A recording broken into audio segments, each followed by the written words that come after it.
So కొరింథీయులకు రాసిన మొదటి పత్రిక 7వ అధ్యాయము 25 నుంచి ఆఖరి వరకు మనం ఈరోజు ధ్యానించుకుందాం. సో 24వ వచనం వరకు మనం చూసినట్లయితే మరి పౌలు వివాహము గురించి కొరింథీయులు పౌలుని అడిగిన ఒక ప్రశ్నకు ఉత్తరం ఇస్తూ వారికి అనేక విధములైన పరిస్థితుల్లో ఏ విధంగా వాక్యానుసారంగా వివాహాన్ని అప్రోచ్ అవ్వాలి, వివాహాన్ని ఎలా ఏ విధంగా కన్సిడర్ చేయాలి అన్న విషయాన్ని చాలా స్పష్టంగా ఎక్స్ప్లెయిన్ చేస్తూ మరి 25వ వచనం నుంచి చూద్దాం. 25వ వచనంలో, కన్యకల విషయమై ప్రభు యొక్క ఆజ్ఞ నేను పొందలేదు కానీ నమ్మకమైన వాడనై ఉండుటకు ప్రభు వలన కనికరము పొందిన వాడనే నా తాత్పర్యము చెప్పుచున్నాను. సో కన్యకల విషయమై అంటే అర్థం ఏంటంటే అన్మ్యారీడ్ వర్జిన్ ఉమెన్, అంటే మనం స్పిన్స్టర్స్ అంటాం ఇంగ్లీష్ లో, బ్యాచిలర్స్ అని చెప్పేసి మగవారిని అంటాం. సో బ్యాచిలర్స్ అండ్ స్పిన్స్టర్స్ అంటే పుట్టి పెద్దవారు యవనస్తులు అయిన తర్వాత పెళ్లికి రెడీగా ఉన్న సమయంలో వారు విశ్వాసులుగా ఉన్నప్పుడు వారికి ఎదురయ్యే ఒక ఆలోచన ఏమిటి అంటే అసలు వివాహం చేసుకోవాలా వద్దా. సో బ్యాచిలర్ అండ్ స్పిన్స్టర్స్ కి, అలాగే పెండ్లి కాని వారు అందరూ. సో ఆ విషయం గురించి పౌలు ఒక మాట చెప్తున్నాడు. ఏమని అంటే, ప్రభువు యొక్క ఆజ్ఞ నేను పొందలేదు. అది చాలా ఇంపార్టెంట్. ఎందుకు ఈ మాట చెప్పాడు అంటే, పౌలు యేసుక్రీస్తు ప్రభువు వద్ద నుండి డైరెక్ట్ గా అనేక విషయంలో ఆజ్ఞలు పొందాడు. చాలా మర్మములను యేసుక్రీస్తు ప్రభువు ముఖాముఖిగా వాయిస్ తో మాట్లాడి వినిపించారు పౌలుకి. అదే మనం పత్రికలు అనేక విషయాలు మనం చూస్తాం. అయితే కొన్ని విషయాలు ఆ తర్వాత పరిశుద్ధాత్మ దేవుని ద్వారా నడిపించి రాయిపించారు కొన్ని. సో ఎప్పుడైతే పౌలు ప్రభు యొక్క ఆజ్ఞ నేను పొందలేదు అని చెప్పాడో, ఏం రిఫర్ చేస్తున్నాడు అంటే, ఎప్పుడైతే యేసుక్రీస్తు ప్రభువుతో తన ముఖాముఖిగా ప్రభువుని దర్శనంలో చూసి మాటలు విని తను ఏమి గ్రహించాడో అవి ఈ విషయంలో ఆ ఆజ్ఞ నాకు రాలేదు, మిగిలిన వాటిలో ఉన్నది. సో బ్యాచిలర్స్ అండ్ స్పిన్స్టర్స్ వివాహ విషయంలో యేసుక్రీస్తు ప్రభు నాకు డైరెక్ట్ గా ఆజ్ఞ ఇవ్వలేదు, కానీ ఆ మాట అన్నాడు కదా, కానీ అని చెప్పాడు చూసారా. నమ్మకమైన వాడనై ఉండుటకు ప్రభువు వలన కనికరము పొందిన వాడనై నా తాత్పర్యము చెప్పుచున్నాను. సో నన్ను దేవుడు నమ్మకముగా ఉండుటకు పిలిచినప్పుడు దేవుడు నాకు మర్సీ ఇచ్చారు, కనికరం ఇచ్చారు. ఎలా ఇచ్చారు? పరిశుద్ధాత్మ దేవుని పంపి ఆ కనికరం ఇచ్చారు. అంటే ఆ విజ్డమ్, అంటే ఇటువంటి పరిస్థితుల జీవన విధానములో మనం ఎదుర్కొనే పరిస్థితులకు ఏ విధంగా వాక్యానుసారంగా ఒక డెసిషన్ తీసుకోవాలి, ఒక నిర్ణయం తీసుకోవాలి, ఎవరన్నా నా దగ్గరికి వచ్చి అడిగినప్పుడు నేను ఏ విధంగా కౌన్సిలింగ్ చేయాలి, ఆ విజ్డమ్ అంతా ఎవరిస్తున్నారు? ఇప్పుడు దేవుడు ఎలా ఇస్తున్నారు? ప్రభువు తన పరిశుద్ధాత్మను ద్వారా ఆ విజ్డమ్, ఆ జ్ఞానము పౌలుకి అందిస్తున్నారు. అందుకని ఆ డివిజన్ చూపెట్టాడు అన్నమాట. మీరు అడిగారు ఒక విషయము, కానీ దానికి ఆన్సర్ చెప్పే ముందు మీకు ఒకటి చెప్పాలి. ఏమిటి? నేను డైరెక్ట్ గా యేసుక్రీస్తు ప్రభువు దగ్గర నుంచి ఈ విషయమై నాకు డైరెక్ట్ కమాండ్మెంట్ రాలేదు. But at the same time కానీ ఐఎమ్ ఫెయిత్ఫుల్ అండ్ ఈ మినిస్ట్రీ చేయడానికి నాకు సహకారిగా ఎవరినిచ్చారు? పరిశుద్ధాత్మ దేవుడిని ఇచ్చారు. ఆ విషయం ఇక్కడ కనపడుతుంది మనకి 40వ వచనంలో, మనకి ఎండ్ లో కనపడుతుంది. సో నేను అది ముందే చెప్తున్నాను, సో దట్ మనకి ఆ కాంటెక్స్ట్ సందర్భం అర్థమవుతుంది. సో ప్రభు వలన కనికరము పొందిన వాడనే నా తాత్పర్యము చెప్పుచున్నాను. సో నేను జ్ఞానవంతముగా వాక్యానుసారంగా ఆత్మచేత నడిపింపబడిన వాడనై ఈ విషయం గురించి మీరు ఎలా నడుచుకోవాలో ఇప్పుడు చెప్తాను వినండి అని మొదలు పెడుతున్నాడు అన్నమాట 26 నుంచి. సో ఇప్పుడు మనకు స్పష్టంగా అర్థమవుతుంది. ఇప్పటి ఇబ్బందిని బట్టి పురుషుడు తానున్న స్థితిలోనే యుండుట మేలని తలంచుచున్నాను. ఏమిటా ఇప్పటి ఇబ్బంది? ఆ ఇప్పటి ఇబ్బంది అనేది మనం మళ్ళీ రెఫర్ చేసుకుంటే తీతుకు రాసిన పత్రిక 2వ అధ్యాయంలో ఒకసారి వెనక్కి వెళ్దాం.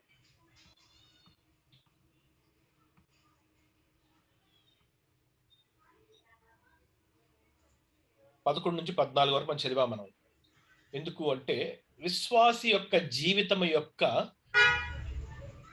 ముఖ్యోద్దేశము దేవుని దృష్టిలో ఏ విధంగా ఉంటుంది అంటే ఈ విధంగా ఉంటుంది. ఎలా అనగా, సమస్త మనుషులకు రక్షణకరమైన దేవుని కృప ప్రత్యక్షమై మనము అంటే విశ్వాసులకు చెందిన మాత్రమే ఇది. మనము అంటే విశ్వాసులు భక్తిహీనతను, ఇహలోక సంబంధమైన దురాశలను విసర్జించి శుభప్రదమైన నిరీక్షణ నిమిత్తము అనగా మహాదేవుడును మన రక్షకుడును అయిన యేసుక్రీస్తు మహిమ యొక్క ప్రత్యక్షత కొరకు ఎదురు చూచుచు, ప్రజెంట్ కంటిన్యూస్, ఈ లోకములో స్వస్థ బుద్ధితోనూ నీతితోనూ భక్తితోనూ బ్రతుకుచుండవలెనని మనకు బోధించుచున్నది. సో దేవుని కృప మనకి ఈ విధంగా బోధిస్తుంది. రక్షణ ఇచ్చిన కృప, ఇదిగో నీకు రక్షణ ఇచ్చాను కదా! దేవుని కృప మాట్లాడుతుంది. ఇప్పుడు నీవెలా ఉండాలి నువ్వు? నీవు ఈ లోక సంబంధమైన వాటిని విడిచిపెట్టాలి నువ్వు. మంచి బుద్ధితో, నీతితోను, భక్తితోను నువ్వు బ్రతుకుతూ ఉండాలి. అలా బ్రతుకుతూ ఉండగా ప్రభువు ఎప్పుడొస్తారు? ఎప్పుడొస్తారు? నా ప్రభువుని ఎప్పుడు చూస్తాను నేను? అన్న ఆ నిరీక్షణతో ఎల్లప్పుడూ ఉంటూ మీ జీవితం అంతా కూడా మీరు కొనసాగించాలి అని చెప్పి దేవుడి కృప మనకి రక్షణ పొందుకున్న రోజు మనకు బోధించింది. దానికోసం ఏం చేశారు ప్రభువు 14వ వచనంలో చెప్తున్నాడు. ఆయన సమస్తమైన దుర్నీతి నుండి మనలను విమోచించి సత్క్రియల యందు ఆసక్తి గల ప్రజలను తన కోసము పవిత్రపరచుకొని తన సొత్తుగా చేసుకొనుటకు తన్ను తానే మన కొరకు అర్పించుకొనెను. సో ప్రభువు ఆ పైనున్న విధంగా మనం జీవించాలంటే ఏం చేయాలి? ప్రభువే మన కొరకు మరణించి మనం విమోచించాలి. ఎందుకంటే మన వల్ల కాదు నీతిగా బ్రతకడం. మన వల్ల కాదు మనల్ని మనం రక్షించుకోవడం. సో మన రక్షణ, మన నీతి యేసుక్రీస్తు ప్రభువే ఉన్నారు. అది ఆయన ఇచ్చారు. ఇప్పుడు మన పరిస్థితి ఏమిటంటే మనం ఆ విధంగా జీవించాలి. కానీ అలా జీవించడానికి ఈ లోకములో ఉన్నవి మనకి అడ్డొస్తాయి. ఎక్కడో ఒక చోట చిన్న హిండ్రన్స్ కలిగిస్తాయి ఈ లోక విషయాలు. ఈవెన్ వివాహము కూడా ఇటువంటి విషయంలో పరిపూర్ణంగా జీవించడానికి ఒక చిన్న అడ్డంకి కలిగించవచ్చు. అదనమాట ఆ ఇప్పటి ఇబ్బందిని బట్టి అన్నమాట. మళ్ళీ వెనక్కి వద్దాం మన వచనానికి. సో ఇప్పటి ఇబ్బందిని బట్టి పురుషుడు తానున్న స్థితిలోనే యుండుట మేలని తలంచుచున్నాను. అంటే విశ్వాసంలోకి వచ్చినప్పటికీ నీకు పెళ్ళైపోయిందా? అలాగే ఉండు. పెళ్లి కాలేదా? అలాగే ఉండడానికి ప్రయత్నిస్తే కొన్ని బెనిఫిట్స్ ఉన్నాయి. అది ఏమిటో చెప్తాడు ఇప్పుడు. అది ఆ నెక్స్ట్ ఎంటైర్ సబ్జెక్ట్ అంతా కూడా ఆ విషయమే. చూద్దాం, ముందుకు వెళ్ళి చూద్దాం. సో ఇప్పటి ఇబ్బందిని బట్టి, అంటే ఆ ఇబ్బంది ఏంటో మనకు తెలుసు. అంటే లోకము దేవుని కొరకు జీవించడానికి మనకి అవకాశం ఇవ్వకుండా అడ్డుకునే పరిస్థితులు ఈ లోకంలో ఉంటాయి కాబట్టి అది ఇబ్బంది అన్నమాట. అలా ఆ ఇబ్బంది ఉంది కాబట్టి better to stay as we are. ఎందుకు మరి పెళ్లి అయిపోయిన తర్వాత ఆల్రెడీ దేవుని యొక్క వివాహ వ్యవస్థలోకి, పరిశుద్ధమైన వ్యవస్థలోకి వచ్చేసాం గనుక అందులోంచి బయటికి రాకూడదు. ఎందుకంటే అది పాపము గనుక. ఆ నెక్స్ట్ వచనంలో స్పష్టంగా చెప్తున్నాడు. భార్యకు బద్ధుడవై ఉంటివా? అంటే నీవు విశ్వాసము కనబరిచిన తర్వాత రక్షణ పొందుకున్న సమయానికి నీకు ఆల్రెడీ పెళ్ళైపోయి ఉంటే నువ్వు విడుదల కోరవద్దు. కానీ ఆ సమయానికి నువ్వు బ్యాచిలర్‌గా ఉంటే భార్య లేక విడిగా నుంటివా వివాహము కోరవద్దు అది. సో అది ఇన్‌స్ట్రక్షన్ అది. అంటే అది కమాండ్ కాదది. అది ఆప్షన్ చెప్తున్నాడు పౌలు. ఎందుకు ఆ ఆప్షన్ చెప్తున్నాడు అంటే చూడండి. అయినను నీవు పెండ్లి చేసుకొనుటను పాపం లేదు. ఇది పాపము, నీతికి సంబంధించిన విషయం కాదు పెండ్లి చేసుకోవడం, చేసుకోకపోవడం. ఇవి దేవుణ్ణి ఎంత మెప్పించగలవు అన్న నీ యొక్క హృదయాభిలాషను నీవు దాన్ని ఫుల్‌ఫిల్ చేసుకోవడానికి నీకు అవకాశం ఇస్తున్నారు. ఆప్షన్స్ నీ ముందు ఉన్నాయి. ఒకవేళ నీకు ఈ లోకంలో ఉన్న నాకు అడ్డొస్తున్నాయి, వివాహం అనేది నాకు అడ్డొస్తుంది, వివాహం లేకుండా ఉంటే నేను దేవుణ్ణి ఇంకా ఎక్కువ మెప్పించగలను, ఆయన కొరకు నేను జీవించగలను, ఆయన కొరకు సేవ చేయగలను అన్న ఆ అభిలాష నీకుండి, ఆ నడిపింపు నీకుండి, ఆ వరము నీకుంటే అప్పుడు వివాహము కోరవద్దు. అదనమాట దాని వెనకాతల ఉన్న మీనింగ్ అది. అలా అని చెప్పి నువ్వు పెళ్లి చేసుకోవాలనుకున్నావనుకో, ఏం పాపమేమి లేదది. అలాగే స్పెన్స్టర్ కన్యక పెండ్లి చేసుకొనెను ఆమెకు పాపము లేదు. అయితే నేను ఏం మాట్లాడతాను? పాపము, నీతి విషయం మాట్లాడట్లేదు నేను. ఈ లోకము పెట్టే ఇబ్బందులు కొన్ని ఉంటాయి అవి. అయితే అట్టి వారికి శరీర సంబంధమైన శ్రమలు కలుగును. ప్రాబ్లమ్ ఏమిటి అంటే వివాహంలోకి వెళ్ళిపోయిన తర్వాత ఈ లోక సంబంధమైన కొన్ని ధర్మములు మనం నిర్వర్తించాలి కాబట్టి కొన్ని శ్రమలు ఉంటాయి ఆ వ్యవస్థలో. సో అందువలన what is better, what is best 2 మంచివే. కానీ ఒకటి బెటర్, ఒకటి బెస్ట్. కదా! గుడ్, బెటర్, బెస్ట్ అంటాం మనం ఇంగ్లీష్‌లో మాట్లాడుకునేటప్పుడు. అన్నీ మంచియే కదా! గుడ్ అన్నా, బెటర్ అన్నా, బెస్ట్ అన్నా. మూడిట్లోనూ బ్యాడ్ లేదు. కానీ గుడ్ నుంచి బెటర్, బెటర్ నుంచి బెస్ట్‌కి ఎవరైనా చూజ్ చేసుకోవాలనుకుంటే ఏం చేసుకుంటారు? I will choose the best one అంటారు. అన్నిటికంటే మంచిది ఉన్నది అని నేను ఎన్నుకుంటాను. ఎందుకు అవకాశం ఉన్నప్పుడు. సో అది చెప్తున్నాడు. ఆల్రెడీ పెళ్ళైన వాళ్ళకి అవకాశం లేదు. భార్యకు బద్ధుడివై ఉంటివా విడుదల కోరవద్దు. క్లోజ్ అక్కడ. ఇది ఎవరికి చెప్తున్నాడు? కన్యకలకి, తర్వాత వివాహం కాని పురుషుల కంటే బ్యాచిలర్స్ అండ్ స్పిన్స్టర్స్. సో, అయితే అట్టి వారికి శరీర సంబంధమైన శ్రమలు కలుగును. అవి మీకు కలుగకుండవలనని కోరుచున్నాను. నా అభిలాష ఏమిటంటే, ఒకవేళ మీరు పెళ్లి చేసుకున్నా కూడా అటువంటి శ్రమలు మీకు రాకుండా ఉండాలి. ఎందుకంటే అవి డెఫినిట్‌గా అవి ఇబ్బంది పెడతాయి. మీ పరిశుద్ధ జీవితము ప్రభువును మెప్పించుచు ముందుకు సాగాలనుకునే మీ జీవన విధానంలో అవి అడ్డుకుంటాయి కాబట్టే, నేను ఈ ఆప్షన్ మీకు ముందు పెడుతున్నాను నేను దేవుని నడిపింపు ద్వారా. ఇంకా ముందుకు వెళ్తాడు. ఇంకా డీప్‌గా వెళ్తాడు. ఎందుకు అనేది నెక్స్ట్ వచనంలో చెప్తాడు. సహోదరులారా నేను చెప్పునది ఏమనగా ఇక్కడ ఎక్స్‌ప్లెయిన్ చేస్తున్నాడన్నమాట. కాలము సంకుచితమై ఉన్నది కనుక ఇది 60 ఏడీలో రాసాడు పౌలు. అప్రాక్సిమేట్‌లీ 50, 60 మధ్యలో. అప్పుడే చెప్పిన మాట ఏమిటి అంటే పరిశుద్ధాత్మ దేవుని నడిపింపుతో కాలము సంకుచితమై ఉన్నది. అంటే అర్థం ఏమిటంటే ఇట్స్ నాట్ అబౌట్ మన జీవన కాలం అని కాదది. ప్రపంచానికి దేవుడిచ్చిన సమయంలో 4000 సంవత్సరములు యేసుక్రీస్తు ప్రభువు రాలేదు ఈ ప్రపంచానికి. పరిశుద్ధాత్మ దేవుని ఎవరికీ ఇవ్వలేదు 4000 సంవత్సరంలో. వారందరూ కూడా ధర్మశాస్త్రం కింద యేసుక్రీస్తు ప్రభు కొరకు వేచి చూచి ఆయన ఎవరో తెలుసుకొని అలాగ ఎదురు చూస్తూ ఉన్నారు. అందులో బందీలైపోయి పాపంలో. ఎప్పుడైతే యేసుక్రీస్తు ప్రభువు కనపరుచుకున్నారో అప్పుడు ప్రభు ఏమంటున్నారంటే, ఇదిగో లోకం అంతటిలోకి ఇచ్చిన నేను సమయంలో ఇది last part of the time ఇది. ఈ టైంలో నేను ఈ లోకములో ఉన్న నా బిడ్డల నుంచి మహిమను అందుకోవాలని కోరుకుంటున్నాను. ఇది చాలా ఇంపార్టెంట్ పాయింట్ గమనించాలి. ఆ కాలము సంకుచితమై ఉన్నది అన్న మాట చాలా మందికి అర్థం కాదు. అది పీరియడ్ కాదది. అది క్వాలిటీ ఆఫ్ టైమ్ అని చెప్తున్నారు. క్వాంటిటీ ఆఫ్ టైమ్ కాదది. అప్పుడు మనుషులు 70, 80 సంవత్సరాలు బ్రతికారు. పౌలు సమయంలోంచి ఇప్పటి వరకు కూడా మనుషులు 70, 80 సంవత్సరాలు బ్రతుకుతున్నారు. అది మారలేదు. సో, క్వాంటిటీ మారిందా లైఫ్ టైమ్‌లో? మారలేదు. ఎన్ని వేల సంవత్సరాలు గడిచినాయి? 2000 సంవత్సరాలు గడిచినాయి. ఇంతకుముందు 4000 సంవత్సరాలు గడిచినాయి ప్రభు రాకముందు. సో, క్వాంటిటీ బట్టి చూస్తే ఇది కూడా చాలా ఎక్కువ. కానీ మరి ఏది సంకుచితము? క్వాలిటీ టైమ్ దేవుని కొరకు ఇవ్వాల్సినది మనకి దొరకదు, ఎక్కువ అవకాశం ఉండదు. సో, కాలము సంకుచితమై ఉన్నది కనుక ఇక మీదట చూడండి జాగ్రత్తగా గమనించండి. ఇక మీదట అంటే ఎప్పుడైతే యేసుక్రీస్తు ప్రభువు ఆ కృపనిచ్చారో, పరిశుద్ధాత్మ దేవుని ఇచ్చారో, రక్షణ ఇచ్చారో 32 ఏడీ నుంచి అక్కడి నుంచి జీవించిన ప్రతి వారు కూడా సమయంలో ప్రతి సెకండ్ కూడా చాలా ఇంపార్టెంట్.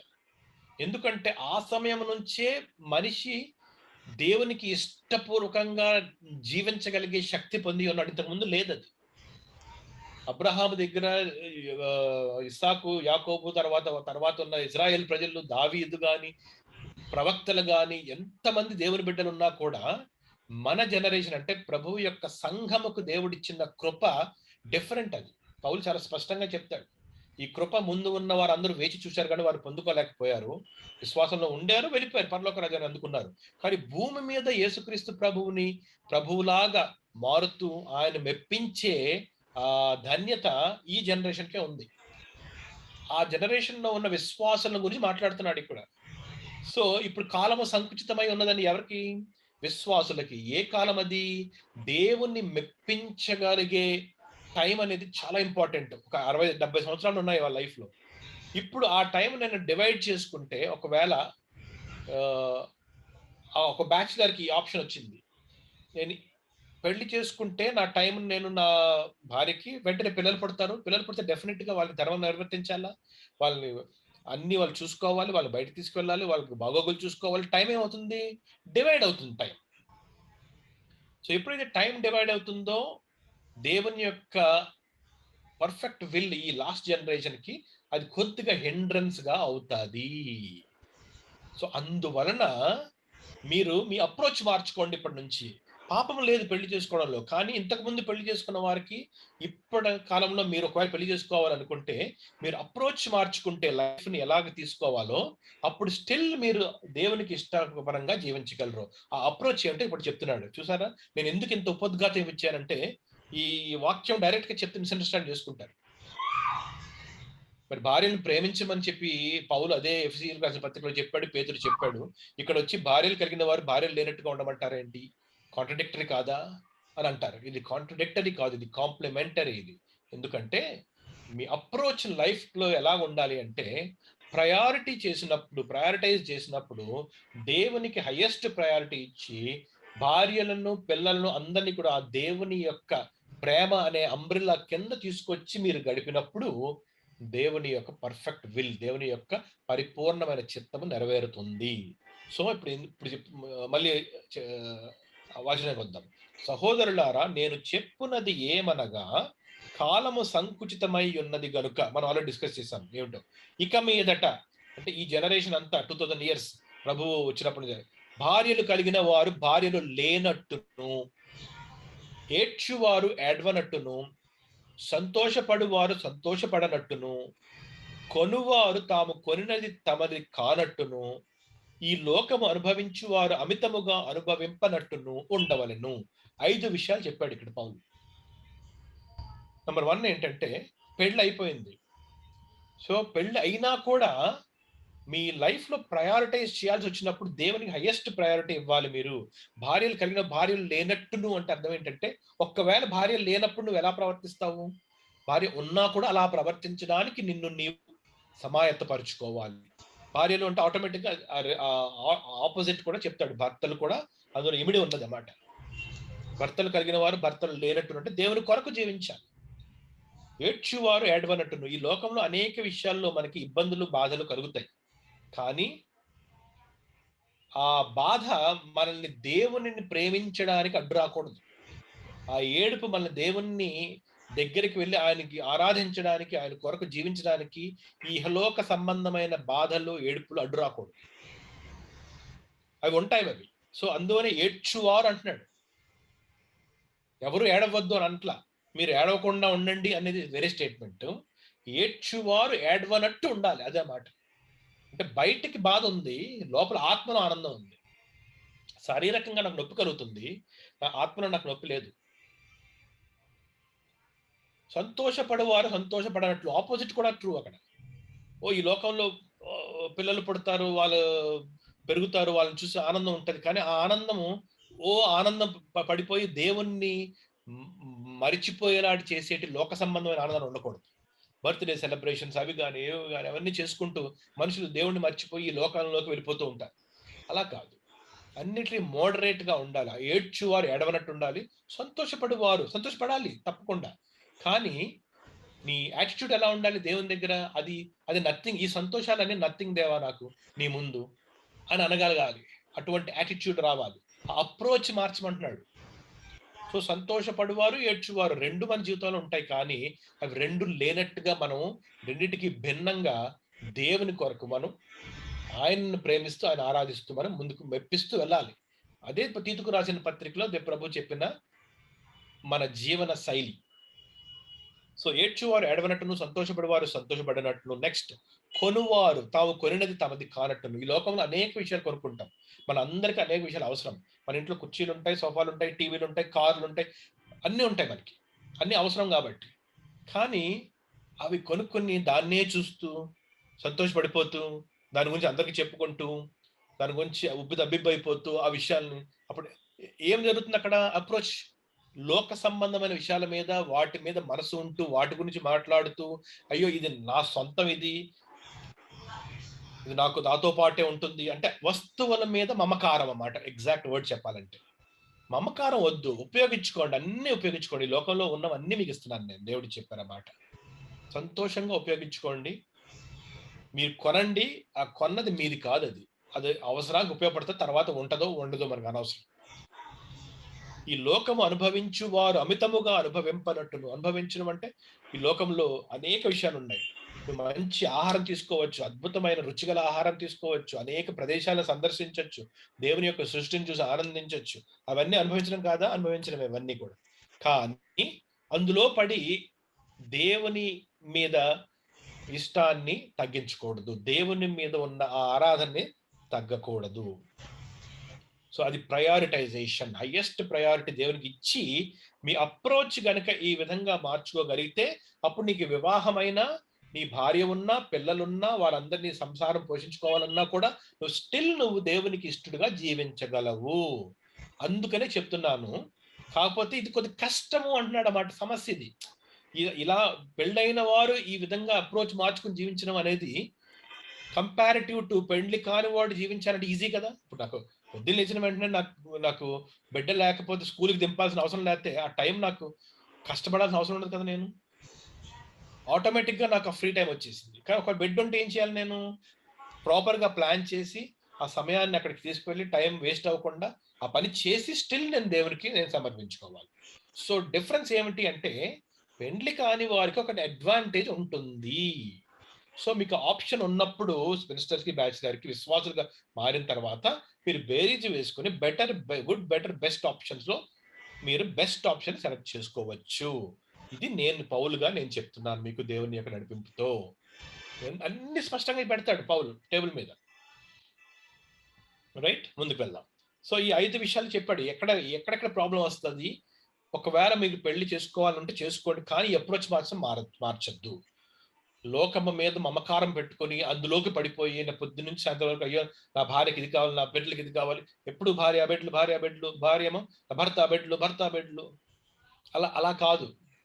అవన్నీ ఉండాలి కానీ అవి ఎంతవరకు ఉండాలో అంతవరకే. వాటికి లిమిట్స్, బౌండరీస్ పెట్టి ప్రభువు కొరకు జీవించగలగాలి. అందుకని ఆ మాట చెప్తాడన్నమాట. మీరు చింతలేని వారై ఉండవలని కోరుచున్నాను. అదెందుకు? ఆ చింత ఉంటే మమకారం దేవుని మీద నుంచి దృష్టి మరలిపోతుంది. ఆ చింత లేకపోవడం ఎలా ఉంటదంటే పెండ్లి కాని వారికి చింత ఉండదు. పెండ్లైన వాడికి చింతలోకి వెళ్ళే అవకాశం ఉంటదన్నమాట.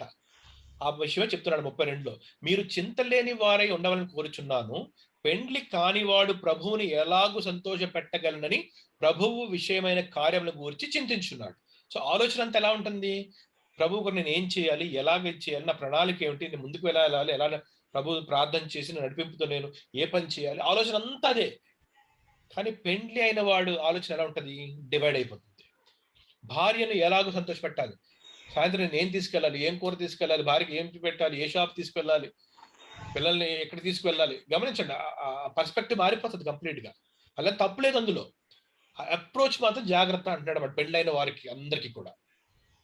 ఇక నుంచి టైం అనేది దేవుని కొరకు జీవించాలి కనుక, పెండ్లైన వారందరూ కూడా దేవుని యొక్క పరిశుద్ధమైన వ్యవస్థలో ఉన్నారు కనుక, మీ అప్రోచ్ జాగ్రత్తగా ఉండండి. ఈ లోక సంబంధ విషయాల్లో మనసు పెట్టేయొద్దు. వాటికి లిమిట్స్ అండ్ బౌండరీస్ పెట్టుకొని ఎంతవరకు ఉండాలో అంతవరకు చేసి, మీ మనస్సునంతా దేవుని వైపు మరల్చండి. మీ హృదయాన్ని, మీ ప్రేమను అంతా కూడా దేవునికి యేసు ప్రభువుకి మీరు అప్పగించండి. 34 అటువలనే పెండ్లి కాని స్త్రీయు, కన్యకయు తాము శరీరమందును, ఆత్మయందును పవిత్రురాండ్రయి ఉండుటకు ప్రభువు విషయమైన కార్యములను గూర్చి చింతించుచుందురు. కానీ పెండ్లి అయినది భర్తను ఎలాగో సంతోషపెట్టగలను అని లోక విషయమైన వాటిని గూర్చి చింతించుచున్నది. సో, అదనమాట. So, opposing contradictory contrasting challenges వస్తాయన్నమాట. 2 భిన్నమైన సమస్యలు లేపోతే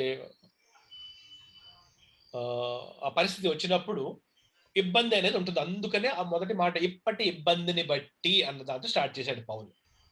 ఈ లోకంలో ఉన్నప్పుడు డెఫినిట్‌గా ఇవన్నీ తప్పదు. వివాహం చేసుకుంటే భార్య, పిల్లలు, సంసారం అవన్నీ.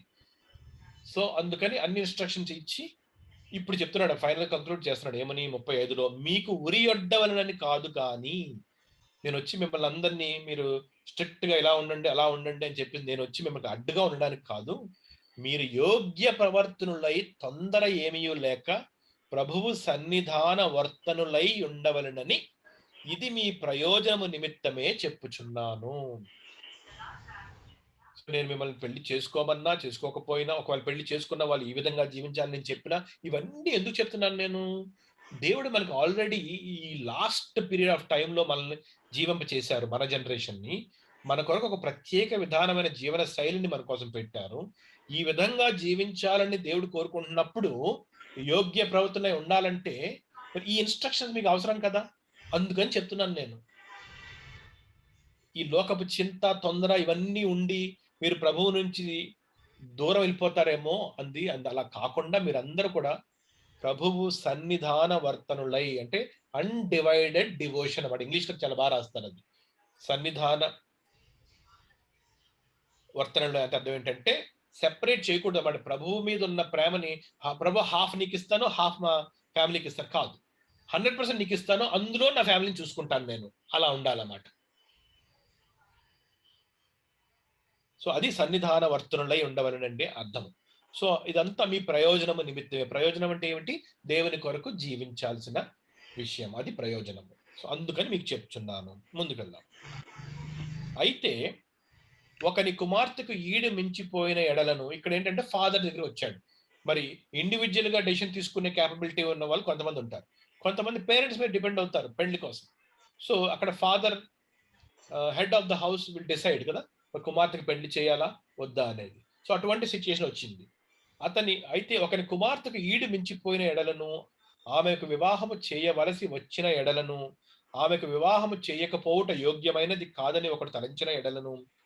సో ఇంకొక సినారియో తీసుకొచ్చాడు. హౌస్ ఉంది, ఫాదర్ ఉన్నారు, డాటర్ ఉంది. ఆ ఫాదర్కి ఏంటంటే, అయ్యో నా కుమార్తెకి ఈడొచ్చింది, నాకు కోరిక ఉంది, ఆమెకి వివాహం చేయాలని, అలా వదిలేయడం అనేది యోగ్యంగా అనిపించట్లేదు తన అనుకుంటే గనక అతడు తన ఇష్టము చొప్పున పెండ్లి చేయవచ్చును, అందులో పాపము లేదు, ఆమె పెండ్లి చేసుకొనవచ్చును. ఈ విషయం అంతా కూడా పాపము నీతికి సంబంధించిన కానే కాదు. కాకపోతే అతని కుమార్తెకి అతని అండర్లో ఉంది కాబట్టి, ఆమె కుమార్తె నాన్న నువ్వు ఏం చెప్తే నేను అదే చేస్తానని చెప్పింది కాబట్టి పెళ్లి చేయాలా వద్ద నిర్ణయం తండ్రి దగ్గర ఉంది ఇప్పుడు. సో తండ్రి ఈ విధంగా నిర్ణయం చేసుకోవచ్చు. ఒకవేళ ఆయన పెళ్లి చేయాలి అని నిర్ణయించుకుంటే చేయొచ్చు. కానీ ఒకవేళ అతను ఏమనుకున్నాడంటే రెండవ ఆప్షన్ ఏమిటి? ఎవడైనా తన కుమార్తెకు పెళ్లి చేయని అవసరము లేకయుండి, అంటే అమ్మ నీకు ఎవ్వరు తోడు అవసరం లేదు, లేకపోతే నీకు ఫైనాన్షియల్ గా ఇంకొకరి మీద ఆధారపడే అవసరం లేదు, నేను అన్ని ఇస్తాను, నేను అతను స్థిరచిత్తుడును తన ఇష్ట ప్రకారం జరుప శక్తి గలవాడును అయ్యుండి, చూడండి, తన ఇష్ట ప్రకారం జరుప శక్తి గలవాడును అంటే క్యాపబిలిటీ ఉంది, తన కుమార్తెను పెళ్లి చేయకుండా ఉంచి ఆమె జీవితం అంతా ముందుకి కొనసాగింప చేయడానికి తనకి శక్తి ఉంది. అప్పుడు అతను ఏం డిసిషన్ తీసుకోవచ్చు? ఆమెను వివాహము లేకుండా ఉంచవలనని తన మనసులో నిశ్చయించుకునే ఎడల బాగుగా ప్రవర్తించుచున్నాడు. ఎందుకు బాగుగా ప్రవర్తించున్నాడు? పెండ్లి చేయకుండా ఉంచాడు. ఎవరు? వీళ్ళిద్దరూ విశ్వాసులే. సో ఒక అవకాశం ఇవ్వగలుగుతున్నాడు తన కుమార్తెకి ప్రభువు కొరకు జీవించడానికి, సేవ చేయడానికి, ప్రభువుకి ఇష్టరాలిగా జీవితం అంతా కొనసాగించడానికి తండ్రి ఒక మార్గాన్ని చూపిస్తున్నాడు కుమార్తెకి. సో ఇప్పుడు తండ్రి చేస్తున్న మంచి పని అది డెఫినెట్ గా మంచి పని. సో ఇంకా ముందుకెళ్తాడు పౌలు. నెక్స్ట్ వచనం చూద్దాం. సో ఇదే తండ్రి, సో 2 ఆప్షన్స్ వచ్చినాయి. పెళ్లి చేయగలడు, పెళ్లి చేయకుండా ఉంచి కొనసాగించగలడు. సో ఆ కంక్లూజన్ ఏం చెప్తున్నాడు చూడండి పౌలు, చాలా జాగ్రత్తగా గమనించండి. కాబట్టి తన కుమార్తెకు పెళ్లి చేయువాడు బాగుగా ప్రవర్తించుచున్నాడు. నంబర్ 1. పెళ్లి చేయని వాడు మరి బాగుగా ప్రవర్తించున్నాడు. ఏంటి డిఫరెన్స్ ఏంటి? బెటర్, బెస్ట్ రెండు మంచివే. బాగుగా ప్రవర్తించున్నాడు, ఆ బాగులో మరి బాగుగా ప్రవర్తించే అవకాశం కూడా ఉంది. ఏమన్నది? వాళ్ళిద్దరూ కూడా, తండ్రి ఆ కుమార్తె కూడా, వివాహం అనేది అవసరం లేదు, మనం విశ్వాసము, నేను దేవుని కొరకు జీవిస్తాను అని చెప్పి తండ్రిని అడిగినప్పుడు తండ్రి కూడా అవునమ్మా నేను జీవించగలవు, జీవించాలి, అలాగా మంచి ఆప్షన్ తీసుకున్నావు, నేను కూడా నేను సహకరిస్తానని చెప్పి వాళ్ళిద్దరూ ఆ డెసిషన్ తీసుకుంటే అది బెస్ట్ ఆప్షనా బెటర్ ఆప్షన్? అది they have taken the best option, they have chosen the best option అని చెప్తున్నాడు పౌలు అక్కడ. రెండిట్లోనూ తప్పు లేదు, రెండు కూడా పాపం లేదు, రెండు కూడా నీతివే. ఫస్ట్ ఒక పెళ్లి చేస్తే ఏమవుతుంది? డెఫినెట్ గా మళ్ళీ సంసారంలో ఉన్న ఈ సమస్యలు, ఇబ్బందుల నుంచి వెళ్ళాలి, అందరికీ తెలిసిన ఫ్యాక్టే. అందులో వెళ్ళినప్పుడు ఆ హిండ్రెన్స్ వచ్చినప్పుడు కొద్దిగా ఎక్స్ట్రా కష్టపడాల్సి వస్తుంది మీరు దేవుని కొరకు జీవించడానికి.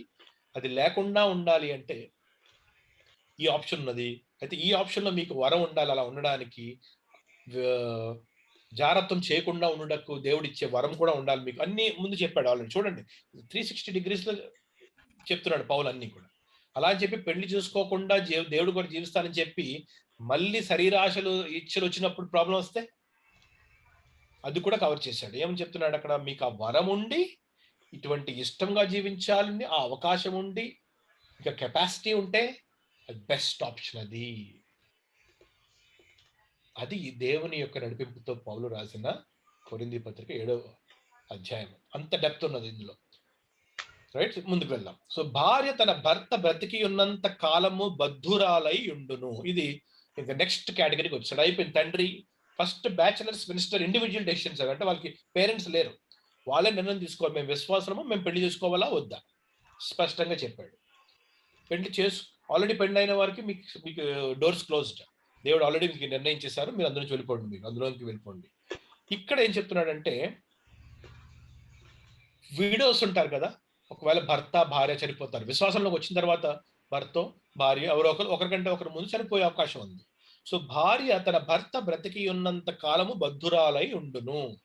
భర్త మృతి పొందిన ఎడల ఆమె తనకిష్టమైన వారిని పెళ్లి చేసుకొనుటకు స్వతంత్రురాలై ఉండును.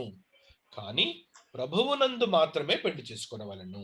సో, ఆల్రెడీ విశ్వాసములోకి వచ్చిన ఒక కపుల్‌లో ఎవరన్నా చనిపోతే ఇది భార్య అని చెప్తే భర్తకు కూడా వర్తిస్తుంది. సో, ఒకరు చనిపోతే మిగిలిన సెకండ్ పార్ట్నర్ ఫ్రీ స్వతంత్రురాలు. అంటే యాస్ ఇఫ్ మళ్ళీ ఏ స్టేజ్‌కి వచ్చేస్తారు ఆళ్ళు? మళ్ళీ స్పిన్స్టర్ స్టేట్‌కి వచ్చేస్తారు. మళ్ళీ వాళ్ళ ముందు ఏం ఆప్షన్ ఉంటది మళ్ళీ? పెళ్లి చేసుకునే ఆప్షన్ ఉంటది. కానీ ఖచ్చితంగా పెళ్లి చేసుకోవాలనుకుంటే మీరు ఆల్రెడీ విశ్వాసులు అయిపోయారు కాబట్టి మళ్ళీ లోకంలోకి వెళ్లి అవిశ్వాసులు పెళ్లి చేసుకోవద్దు మీరు. ప్రభువునందు మాత్రమే మీరు పెళ్లి చేసుకోవాలి. అంటే విశ్వాసులను మాత్రమే పెళ్లి చేసుకోవాలి. కానీ మీరు ఒకవేళ పెళ్లి చేసుకోనకుండా ఉంటే అది బెస్ట్ ఆప్షన్ ఆల్రెడీ చెప్పాను కదా! అదే మాట చెప్తూ అయితే ఆమె విధవరాలుగా ఉండినట్లయినా మరి ధన్యురాలని అభిప్రాయము. సేమ్ అదే కిందాక చెప్పిన మాట ఇక్కడ కూడా చెప్తున్నాడు. ఒకవేళ భర్తో, భార్య చనిపోయారు, విడో అయిపోయారు.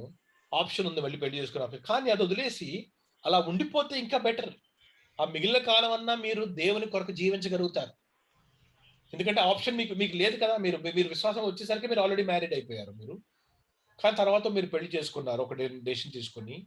కానీ ఇప్పుడు ఇంకొక ఆప్షన్ వచ్చింది. ఇంకొక అవకాశం వచ్చింది. మళ్ళీ పెళ్లి చేసుకోవాలా? వద్దా? అన్నీ కూడా నీతిలోనే ఉన్నాయి ఇవన్నీ కూడా. కానీ ఎవరైతే ఆ రెండవ ఆప్షన్ చేసుకుంటారో వాళ్ళకొక బెస్ట్ చాయిస్ తీసుకున్నట్టు లెక్క.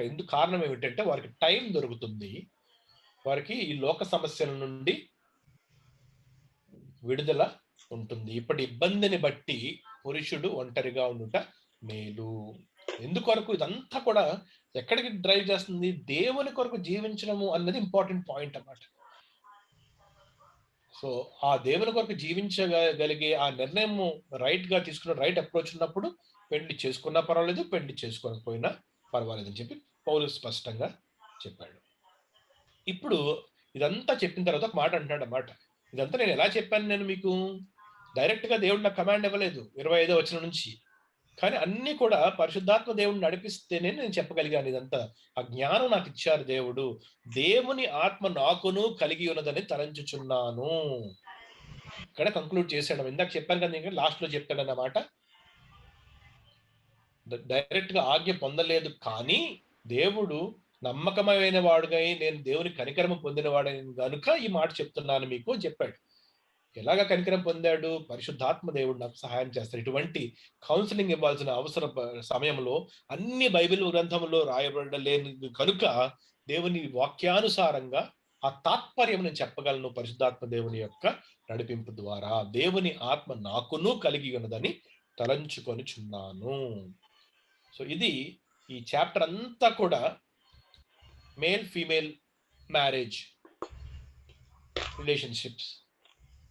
సో, దాని గురించి సంబంధించిన అధ్యాయం అన్నమాట. కొరింథీయులు కొత్తగా విశ్వాసంలోకి వచ్చిన కొరింథీ సంఘంలో అనేక మందికి అనేక పరిస్థితుల్లో ఉన్న కొంతమంది ఆల్రెడీ పెళ్లయిపోయినారు, కొంతమంది విధవరాలున్నారు, కొంతమంది బ్యాచిలర్స్ ఉన్నారు, కొంతమంది స్పిన్స్టర్స్ ఉన్నారు. అందరికీ కూడా అన్ని ఒక్క అధ్యాయంలో వారికి రాసి, తిరిగి పంపించి అన్నీ కూడా క్లారిఫై చేయడం జరిగింది. సో, 8దో అధ్యాయం నుంచి మరొక కొత్త ఆహ్